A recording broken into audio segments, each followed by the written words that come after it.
Hi everyone, welcome to this very first edition of the Crows Team Show, coming to you live from club headquarters at West Lakes.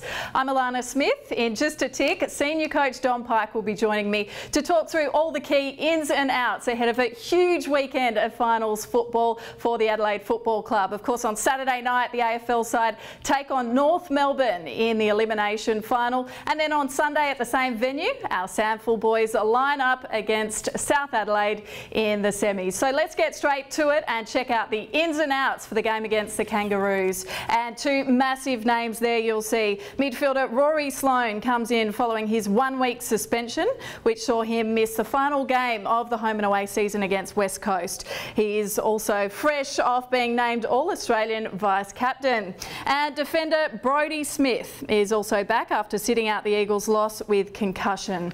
That sees Ricky Henderson and Cam Ellis-Yolmen omitted. And we should note that barring one player, that being Sam Shaw, all were available for selection. So to discuss the decisions, I'm joined by Pyke. Welcome, Pyke. Was that the toughest selection meeting of the year?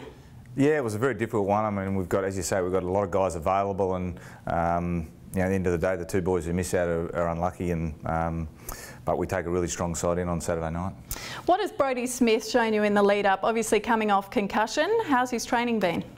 Yeah, his training's been great. I mean, he was probably touch and go to play the last game. Obviously with his past history and just some of his symptoms, it wasn't on a 6-day break, it wasn't a wise thing to do. So he's trained on really well, and he's fit and raring to go for Saturday night. And how about Rory Sloane? Obviously adds tremendous value, but how much have you missed him? Oh, look, he's a big out, All-Australian Vice-Captain, as you said. He's had a fantastic year, and he's been jumping out of his skin for a week or so, so I expect big things from Rory on Saturday night. Talk us through the two outs.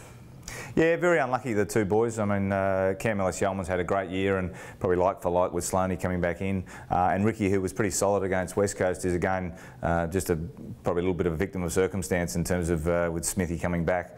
We felt that was probably the best team to go in with. Couple of niggles in the side, Luke Brown, Kyle Cheney, have they been a problem? Yeah, both those guys trained well on Wednesday, pulled up really well this morning. They've probably got one final hurdle to clear tomorrow morning at our captain's run, but we expect them at this stage to play. And just from a personal perspective, obviously your first final as senior coach of the Adelaide Crows, how have you found this week? Oh, it's exciting. It's been a long build-up with a 2-week break this year, but yeah, we've had a chance to, as I said, train through, prepare the guys really well, and you know, can't wait to get into it on Saturday night. Well, all the very best for Saturday night, and thanks for joining us on our first edition of the Team Show. Thanks, Lana. And of course, the first bounce is 7:10 p.m. at Adelaide Oval. A few tickets remain, so get in quick if you want one, because it will be a sellout. And then, as we mentioned, the following day it is the SANFL game. The boys taking on South Adelaide. They'll be looking to continue their excellent form that they displayed against Central Districts last week. Paul Seedsman, Alex Keith and Luke Loudon all returned from injury. So a boost for the side there, and we're hoping to see as many Crows fans as possible turn out for the game at Adelaide Oval. Thanks very much for joining us for our first live team show, and let's hope it's a big weekend for the Adelaide Football Club. Go Crows!